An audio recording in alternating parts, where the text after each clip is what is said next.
冷凍庫にあったパイシートでちょっとベーキングをしたいと思います。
食べる。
オイルも買ってみました。乾燥茶、お茶です。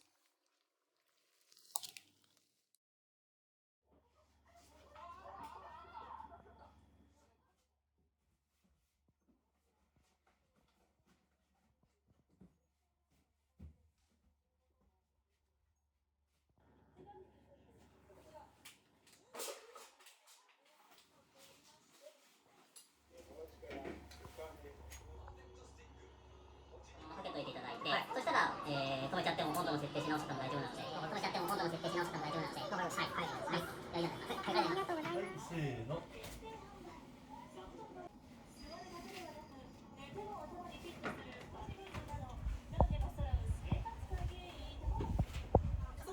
ちょっとこっち側をこう上げてあげると、マシにはなるんですけど、僕今アイロンのこれになっちゃったってことですよね。まあそう、ただ結局ある程度長くお使いになってると、冷蔵庫の例えばキッチンの油とかいろんなもので硬くなってくるんで、こう締まってこないこともあるんですよ。結局今新品で余計なものが何もなく滑らかなんで、こう地面の影響を直に受けるんですけど、全然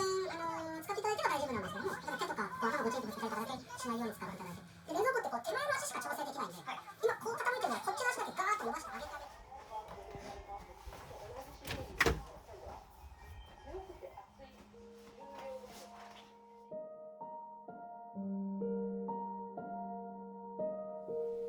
うん。